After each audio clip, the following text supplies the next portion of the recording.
សូមជូនរឿងព្រេងតាក់ទងទៅនឹងទៀនកាលពេលមានមនុស្សស្លាប់ចាស់ចាស់បុរាណនិយាយតគ្នាមកថាកាលនោះមានបុរសម្នាក់អ្នកត្រឹមត្រូវល្អណាស់បើទៅដល់ទីប្រជុំចំណោមឯណាគេតែងតែរាប់រកទុកជាមនុស្សមានប្រាជ្ញាជាអ្នកដឹងខុសត្រូវទៀបខ្ពស់យល់គុណយល់ទោសហើយជាមនុស្សសុចរិតអ្នកនៅភូមិផងរបងជាមួយបើមានការអ្វីធំដុំតែងតែអញ្ជើញបរិសនោះមកជាប្រធាន ដើម្បីសួរយោបល់ឬដើម្បីឲ្យជួយកាត់រឿងដែលជាប់ជំពាក់ស្មុគស្មាញថ្ងៃមួយក្នុងរដូវប្រាំងខែផល្គុនមាណពនោះបបួលបរិស2នាក់ទៀតដែលនៅផ្ទះក្បែរគ្នាថាបងអើយខែនេះយើងទំនេរនៅផ្ទះស៊ីបាយហើយដើរត្រេតត្រតធ្វើអ្វីរវល់តែប្រពន្ធបម្រើបើយើងនាំគ្នាទៅរកឃ្មុំយកក្រមួននិងទឹកវាលុប្រហែលជាមានប្រយោជន៍ជាងគ្រាន់បានលុយកាក់ទិញកៅអៅស្លៀកពាក់និងរៀបប្រដាប់ប្រើប្រាស់ខ្លះសោះរវល់លក់ស្រូវជង្រុកចាយបុរសទាំងពីរនាក់នោះគឺស្រុកស្រួលសុខចិត្តទៅជាមួយគ្នាតែបណ្ដាអ្នកទាំងពីរនោះអ្នកមួយជាមនុស្សចេះស្ដាប់បង្គាប់ឯអ្នកមួយទៀតជាមនុស្សរឹងរូសមិនសូវចេះស្ដាប់និងសូវចេះត្រង់ត្រាប់ពាក្យព្រានប្រដៅទេលុះដើរទៅដល់ព្រៃឃើញខ្ទមអ្នកតាមួយដែលពួកថ្មើរព្រៃតែងតែបូជាដើម្បីសុំបើកព្រៃរួចទៅចូលទៅមកដល់ចិត្តកន្លែងអ្នកតានោះទើបអ្នកទាំង3នាក់នោះនាំគ្នាធ្វើជំរំឈប់សម្រាប់បន្តិចសិនយកកម្លាំងនិងដើរទៅមុខទៀតក្នុងព្រៃនោះគេរកបានឃ្មុំមួយសម្បុកមានក្រមួន12ដំឡឹងហើយក៏ត្រឡប់មកជំរំវិញនាំគ្នាដាំបាយដុតត្រីបរិភោគតែមុននឹងបរិភោគគេចាប់បាយនឹងត្រីខ្លះដាក់នៅលើស្លឹកឈើថ្វាយអ្នកតាសុំសេចក្តីសុខសប្បាយនិងសុំឲ្យទៅរកឃ្មុំបានប្រទះដូចសេចក្តីប្រាថ្នាឯបរិសម្នាក់ដែលជាអ្នករឹងរូសនោះឃើញអ្នកទាំងពីរនាក់សែនអ្នកតាក៏នឹកខ្នាញ់ក្នុងចិត្តតែមិនចេញសម្ដីលុះព្រឹកឡើងមុននឹងចេញទៅរកឃ្មុំទៀតគេនាំគ្នាដាំបាយស៊ីហើយចាប់បាយនឹងត្រីថ្វាយអ្នកតាដូចមុនទៀតបុរសរឹងរូសទៅចិត្តណាស់ទ្រាំអត់ពុំបានក៏វត្តសម្ដីគំរុះគំរើយថាមិនដឹងជាថ្វាយអីទេថ្វាយនោះថ្វាយម្លេះទេត្រីតិចហើយដណ្ដើមបេះយកទៅដាក់ចោលទៀតត្រីដាក់ឲ្យអាណាស៊ីវាហើយក៏ងើបដើរទៅយកបាយនឹងត្រីរុំបញ្ចុកមាត់អ្នកតាហើយនិយាយបែបចង់បំបោះឲ្យអ្នកដាក់ថ្វាយនោះផងថាស៊ីទៅអ្នកតាពីមុនថាគេមិនដាក់ឲ្យដល់មាត់ឥឡូវអញដាក់ឲ្យដល់មាត់ហើយម្ដេចក៏មិនស៊ីទៅឃើញទុកឲ្យតែស្រមោចជញ្ជូនលាន់ម្ដងនោះតែមិនស៊ីឲ្យអញឃើញផងក្រោយអញលែងឲ្យទៀតហើយកុំសង្ឃឹមអ្នកពីរអ្នកទៀតឃើញបរិសនោះធ្វើការមិនគប្បីក៏នៅស្ងៀមរួចបបួលគ្នាចេញដំណើរទៅក្នុងថ្ងៃនោះគ្មានរកឃ្មុំបានមួយសម្បុកសោះព្រោះបរិសរឹងរូសរវល់តែចុកពុះរមូលខ្លួនដើរមិនរួចទាល់តែសែងរហូតមកដល់ជំរំវិញមកដល់ហើយនាំគ្នាធ្វើយ៉ាងដូចម្ដេចក៏ជំងឺនោះមិនស្រាក់ស្រានលុះដល់ពេលមានកម្លាំងគ្រាន់តែបន្តិចទៅបុរសឈឺនោះនិយាយនឹងសម្លាញ់ទាំងពីរថាចូលឯងចែកប្រមួនឲ្យអញមួយភាគផងបិទអញក៏បានទៅរកជាមួយផងដែរបុរសពីរនាក់ឆ្លើយថាឯងចង់បានក្រមួនយកមកធ្វើអីបើឯងចិត្តស្លាប់ទៅយ៉ាងនេះបុរសដែលឈឺនោះឆ្លើយវិញថាអញយកទៅបាន ឲ្យតែឯងចែកមកឆាប់ឡើងបើឯងមិនឲ្យអញទេតើអញបានអ្វីបំភ្លឺផ្លូវសម្រាប់ដើរចេញពីព្រៃនេះរួចឮដូច្នោះបុរសសម្លាញ់ទាំងពីរនាក់ក៏នាំគ្នាថ្លឹងក្រមួនចែកជា3ពាក្យស្មើគ្នាហើយយកស្លឹកឫស្សីងាប់ប្រវែងមួយចង្អុលលោកពីរមកធ្វើជាប្រឆេះហើយយកក្រមួនមួយចំណែកទម្ងន់ជា4តម្លឹងតាមស្មានមកលៃជា4ភាគយក3ភាគលុញធ្វើជាទៀនគោលក្រមួននៅសល់មួយភាគទៀតគេយកស្លឹកត្បែងស្ងួតយកមកធ្វើជាប្រឆេះលុញទៀនរាយ4ទៀតហើយកាច់មែកឈើមកដាក់កងលើមាត់ត្រឡោកទឹកដែលយកទៅតាមខ្លួនយកទៀនធំបិទនៅនឹងឈើនោះដើម្បីកុំឲ្យស្រក់ក្រមួនចោលទៅក្នុងដីហើយយកទៀនរាយ4ទៀតបិទនៅមាត់ត្រឡោកលុះអុជទៀនរួចក៏អោននិយាយដាក់ត្រចៀកបុរសឈឺនោះថាណែសម្លាញ់ណែចំណែកក្រមួនឯងអញធ្វើជាទៀនអុជឲ្យឯងហើយចូលឯងទទួលយកទៅតាមខ្លួនគ្រាន់ជាពន្លឺចេញពីព្រៃនេះទៅចោះបុរសឈឺទទួលថាហើយក៏ដាច់ខ្យល់ស្លាប់ទៅបុរសដែលជាមិត្តក៏នាំគ្នាឧទ្ទិសភ្លើងមកដុតខ្មោចនោះ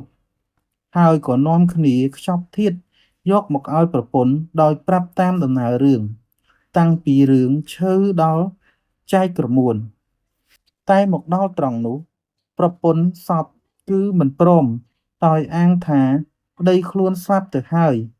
តើអាចយកក្រមួនទៅយ៉ាងដូចម្ដេចបានបុរសសម្លាញ់ទាំងពីរនាក់នោះពន្យល់យ៉ាងដូចយ៉ាងនោះហើយក៏បានតែមិនព្រមទទូចតែយកចំណែកក្រមួនតាំងពីថ្ងៃរហូតដល់យប់ទាល់តែនាំគ្នាទៅដេករៀងខ្លួនទៅនិយាយពីប្រពន្ធបរោះដែលស្លាប់លុះដេកលុកទៅក៏យល់សប្តិឃើញប្តីកាន់ទៀនដើរចូលមកនាងក៏ស្រែកទាំងអរផងថាអ្នកអើយគេមកប្រាប់ខ្ញុំថាអ្នកឯងស្លាប់ទៅហើយថែមទាំងបានចែកក្រមួនឲ្យទៅអ្នកផងឥឡូវមានស្លាប់ឯណាអ្នកមកវិញហើយតើឯខ្មោចនោះឆ្លើយមកវិញថាអញស្លាប់មែនហើយអញបានក្រមួនដែលគេចែកនោះធ្វើជាទៀនអុជរកផ្លូវចេញមកផ្ទះកុំអីមិនដឹងជាវង្វេងធ្លាយឯណាទេប្រពន្ធឮដូច្នោះក៏ស្ទុះទៅស្រវាអោបប្តីភ្ញាក់ទាំងខ្លួនឡើងទើបដឹងច្បាស់ថាខ្លួនយល់សប្តិលុះព្រឹកឡើងក៏ទៅប្រាប់បុរសទាំងពីរនាក់តាមដំណើរសប្តិហើយក៏ឈប់លែងឆ្លោះប្រកាន់គ្នាតទៀតទៅអ្នកស្រុកដឹងរឿងដូច្នោះក៏ប្រកាន់ជឿថាបើមនុស្សណាចិត្តស្លាប់គេត្រូវតែធ្វើទៀនអុជដើម្បីឲ្យខ្មោចនោះមានពន្លឺសម្រាប់បំភ្លឺផ្លូវទៅឋានសុខអរគុណអ្នកទាំងអស់គ្នារឿងយើងទី1គឺមានប៉ុណ្ណឹងឥឡូវដើម្បីកុំឲ្យខ្លីពេកខ្ញុំនឹងធ្វើការនិទានរឿងមួយទៀតដើម្បីភ្ជាប់ជារឿងដើម្បីឲ្យអ្នកទាំងអស់គ្នាបានស្ដាប់ច្រើនរឿងបន្តិចឥឡូវខ្ញុំសូមជូនរឿងព្រេងមួយទៀតតែរឿងព្រេងរបស់យើងគឺតាក់ទងទៅនឹងទង់ក្រពើនៅពេលដែលមានបុគ្គលស្លាប់តែឥឡូវយើងចូលសាច់រឿងយើងតោះនៅគ្រប់ស្រុកក្នុងប្រទេសកម្ពុជាគេតែងនិយាយបើទង់ប្រើទង់ក្រពើនិងទង់ប្រលឹងនៅពេលដែលមានបុគ្គលស្លាប់អ្នកនរគ្នាដែលឃើញសាកសពពីដែលស្លាប់ទៅគេដោតទង់នៅចិត្តសពគាត់ណាគឺថាកាលណាមានអ្នកជំងឺមានកម្លាំងតិចចិត្តនឹងដាច់ខ្យល់អាសាសបសាសហើយអាចារ្យតែងតែហែកសម្ពុតសផាឌិបឬក៏ទេសឯកប្រវែង4ហត្ថបត់ជា2យកឈើឬបន្ទះឫស្សី2ក្រណាត់ដាក់ខ្វែងគ្នាគឺមួយជាដងមួយទៀតជាឈើឆ្កាងរួចសោកនៅក្នុងផ្នត់សម្ពុតហើយចងផ្អោបត្រសោប ក្រោមសម្រាប់កាន់មានឆ្នាំងបាយថ្មីមួយចងបន្តោងភ្ជាប់នឹងដងតុងនោះហើយអាចារ្យសរសេរបាលីនៅលើតុងនោះថាអាទាយវត្ថៈអន្តៈអយៈតុសិទ្ធភវនាងអកឆិអសាមិកាំងសុញ្ញੰកតិបន្ថិបណ្ណបៈជាស្រ័យអ្នកទាំងអស់គ្នាពាក្យបាលីយើងបាក់អានតិចដោយសារយើងបានរៀនបាលីណាហើយអាចារ្យលើកតុងនោះទៅដាក់នៅក្បាលដំណេកបុគ្គលដែលស្លាប់រួចផ្ដាំបុគ្គលនោះថាតុងប្រលឹងនេះគឺជាសម្បត្តិធ្វើដំណើរផ្លូវរបស់អ្នកចូលអ្នកកាន់ឲ្យជាប់ទៅចុះដើម្បីធ្វើដំណើរទៅថ្វាយបង្គំព្រះជន្មនីចេតិយក្រែងគេឆែកឆេរមកតាមផ្លូវព្រោះអ្នកត្រូវទៅតែម្នាក់ឯងគ្មានអ្នកណានាំផ្លូវទេរួចអាចារ្យក៏ដាក់ឈ្មោះរបស់គេនៅក្នុងនាមសព្វពជារឿងតុងប្រលឹងនេះមានដំណើរដូចតទៅឥឡូវយើងចូលសាច់រឿងយើងអ្នកទាំងអស់គ្នាមានកូនប្រុសរបស់បុរសម្នាក់បានលាឪពុកទៅរៀននៅវិទ្យាសិលលសាស្ត្រឯនគរកតសិលាលុះរៀនចេះចប់កាលណាក៏លាអាចារ្យចេញទៅរកគូព្រេងទៅរកគ្រូផ្សេងដើម្បីរៀនថែមទៀតលុះដើរទៅក៏ទៅជួបនឹងព្រះបច្ចេកពុទ្ធមួយអង្គឃើញលោកប្រណិប័តម៉ត់ចត់ល្អតាមរបៀបសមណៈស្ងប់ស្ងៀមមាណពនោះមានចិត្តស្រឡាញ់ជ្រះថ្លា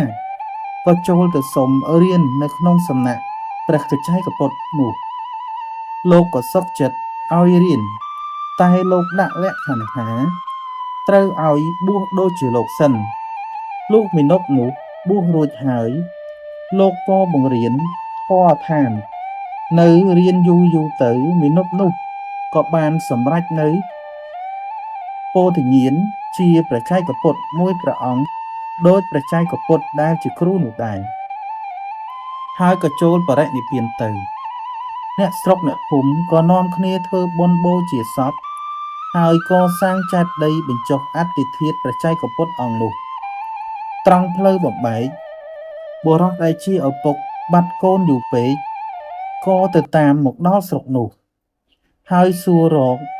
អ្នកស្រុកក៏បានប្រាប់តាមដំណើររឿងថាកូនរបស់អ្នកឯងបានសម្រេចជាព្រះបច្ចេកពុទ្ធមួយព្រះអង្គចូលបរិនិព្វានបាត់ទៅហើយបុរសនោះក៏យំសោកអាល័យនឹងកូនទៅដងទឹកមកស្រោចសពត្រណប់ខ្សាច់រួចក៏យកក្រមាបង់ចងកជាតុងដោតឧទ្ទិសថ្វាយនៅមុខចេតិយហើយថ្វាយបង្គំលាវិលទៅស្រុកកំណើតវិញបន្ទាប់មកអ្នកស្រុកក៏យកតម្រាប់តាមលុះសំណេរកាលតមកទៀតក៏คล้ายទៅជាទំនៀមទម្លាប់គឺពេលដែលមានខ្មោចអាចារ្យតែងតែលើកតុងប្រលឹងដើរទៅមុខរហូតទៅដល់ទីមច្ឆាទើបយកតុងនោះទៅដាក់នៅទិសឦសានជាសញ្ញាឲ្យខ្មោចនោះដឹងថាខ្លួនត្រូវចេញដំណើរទៅតាមទិសឦសានដើម្បីទៅថ្វាយបង្គំព្រះជន្មនីចេតិយរឿងដំណាលតុងក្រពើមានដំណាលថា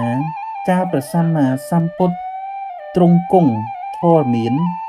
នៅឡើយគឺមានសត្វក្រពើញីឈ្មោលមួយគូមានសេចក្តីជ្រះថ្លានៅក្នុង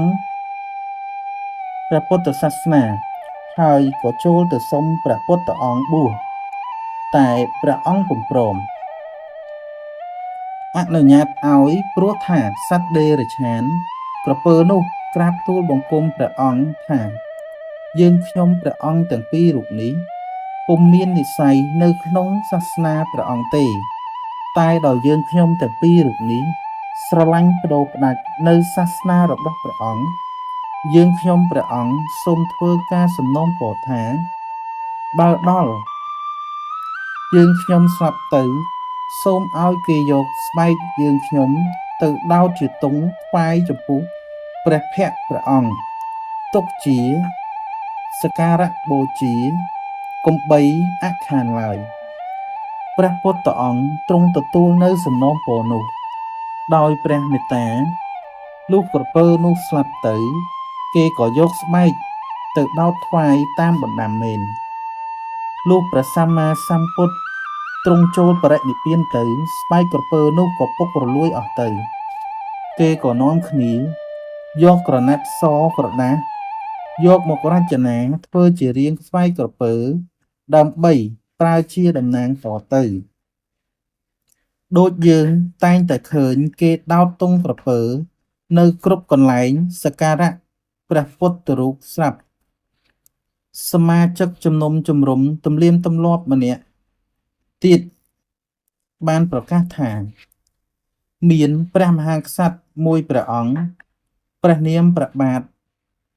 ធម្មមាសោករាជទ្រង់មានព្រះតីជ្រះថ្លាបានសាងសង់ព្រះចេតិយដើម្បីបញ្ចុះព្រះសារីរិកធាតុនៃព្រះសម្មាសម្ពុទ្ធកាលនោះទេវបុត្រ